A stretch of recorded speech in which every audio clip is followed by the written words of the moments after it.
नमस्कार। अर्थ की दुनिया में दीपक नीरद के साथ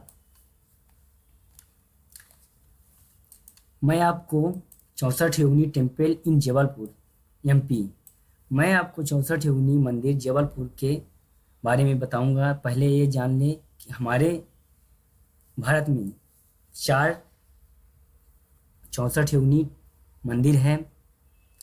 2 मध्य प्रदेश, 2 उड़ीसा में हैं। आइए जानते हैं जबलपुर के 64 योगिनी का इतिहास मंदिर का। यह मंदिर हमारे नर्मदा नदी के भेड़ाघाट धुआंधार जलप्रपात के एक पहाड़ी पर स्थित है। एक ऊंची पहाड़ी पर स्थित है। पहाड़ी के होने के कारण ये बड़े भूभाग से देखा जाता है। इस मंदिर की शुरुआत में आपको बताते हैं कैसे हुई। यहाँ इस पहाड़ी पर 64 योगिनी नाम की यहाँ बहनें तपस्या करती थी। बहुत बड़ी तपस्विनी थी जिन्हें कुछ राक्षसों ने मार डाला था। तभी यहाँ दुर्गा माँ स्वयं प्रकट होकर इन राक्षसों का संहार किया था, उनका सर्वनाश कर दिया था। तभी से इस पहाड़ी के स्थान पर माँ दुर्गा जी की प्रतिमा स्थापित हो गई थी। तो कुछ लोगों का मानना है यहाँ एक बहुत पुराने महर्षि भृगु नाम के ऋषि का यहाँ पर जन्म इसलिए माना जाता है। कहते हैं कि यहाँ उनका जन्म हुआ है। उन्होंने इन 64 योगिनियों को पर पूजा पाठ करते थे, उनका इतनी तपस्या करते थे। इनकी तपस्या से वो इतने प्रभावशाली, इतने शक्तिशाली मतलब प्रभावी हो गए थे कि इनके प्रभाव से कचरी वंश के जो राजा थे यहाँ के, उन्होंने ऋषि के प्रभाव से इस मंदिर का निर्माण करवाया, जो 64 योगिनी मंदिर के नाम से जाना जाता है। उन्हीं 64 योगिनी में से ये स्थान बहुत ही अच्छा है जो हमारे जबलपुर में है।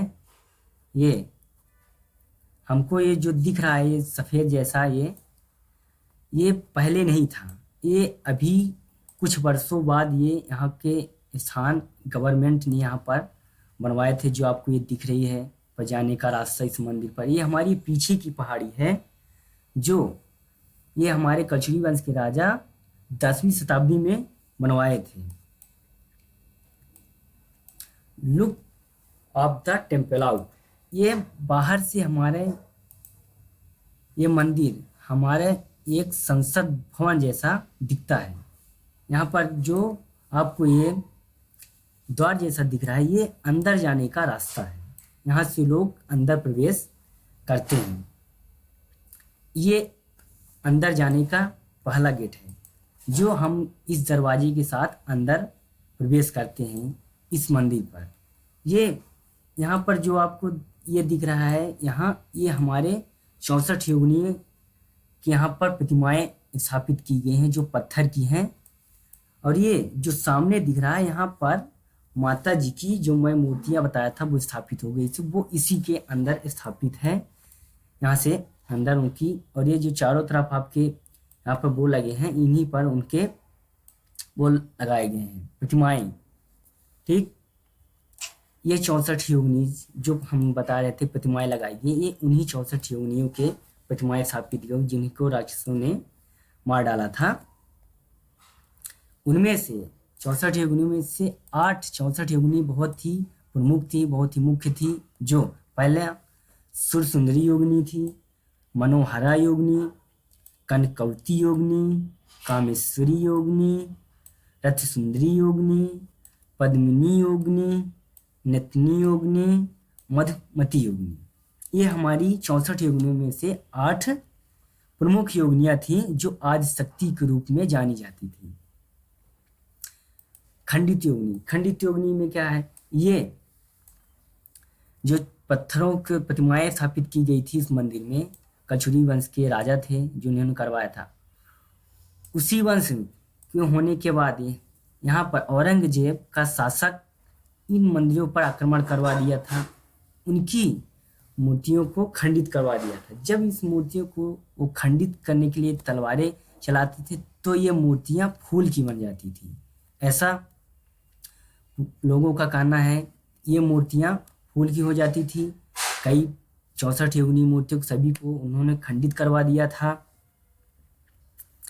आज के समय प्रेजेंट टाइम उस मंदिर में पिछले कक्ष में जहाँ माँ दुर्गा की प्रतिमा लगाई गई थी, उस एक पीछे का कक्ष है, वहाँ माँ शिव पार्वती की वैवाहिक वेशभूषा धारण किए नंदी पर बैठे हुए प्रतिमा लगाई गई है। उनके बगल में उनके पुत्र गणेश जी की प्रतिमा लगाई गई है, जिनकी की भी पूजा होती है। लोग दूर दूर से आते हैं, देखते हैं, यहाँ पर उनकी पूजा करते हैं और अपना जो है सब कुछ शांति मन यहाँ पर वो करते हैं। View of the Narmada river, यहाँ से इस पहाड़ी से हमको नर्मदा नदी जो पूर्व से पश्चिम की ओर बहती दिखाई देती है। यहाँ से देखने से बहुत ही सुंदर दिखाई देता है, बहुत ही मनोरम दृश्य लगता है। यहाँ पर जो आप सीढ़ियाँ देख रहे हैं, ये गवर्नमेंट द्वारा, हमारी सरकारें द्वारा बनाई गई थी इस मंदिर पर आने के लिए। इसके पहले कई वर्ष पहले नहीं बना था। तकरीबन यहाँ पर बगल बगल वो लगाई गई कि ताकि व्यक्ति को जो है वो आए, उनको परेशानी न हो पकड़ कर। और यहाँ पर बहुत ही अच्छा लगता है, लोग आते हैं। नियर टू धुआंधार, उसी पहाड़ी के पास भेड़ाघाट धुआंधार प्रपात है, जो बहुत ही अच्छा दिखाई देता है, बहुत ही मनोरम दृश्य है, जहाँ से लोग देखने आते हैं। ये पर्यटक स्थल माना जाता है। यहाँ पर नर्मदा नदी हमारी पूर्व से पश्चिम की ओर बहती हुई तेजी के साथ आती है। यहाँ पर जब वो कुछ निचली सतह पर उनका जल गिरता है तो वहाँ पर धुएं का आकार जैसा उठता है, तो इसलिए यहाँ इस स्थान का धुआंधार नाम प्रपात रख दिया गया है। ये बहुत ही अच्छा दृश्य है, हम लोगों को देखने जाते हैं, आप लोग भी आइए। बहुत ही अच्छा दृश्य, एक पर्यटक स्थल माना जाता है। यह संगमरमर की चट्टानों से निर्मित ये पत्थर हैं जो काफ़ी मनोरम दृश्य अपनाते हैं। यहाँ पर पूरे इस पहाड़ी को बहुत ही अच्छा बनाता है। Thank you for watching. Like, share and subscribe करिए अर्थ की दुनिया में। इसी तरह हम आपको लाते रहेंगे, वीडियो आपको दिखाते रहेंगे। नमस्कार।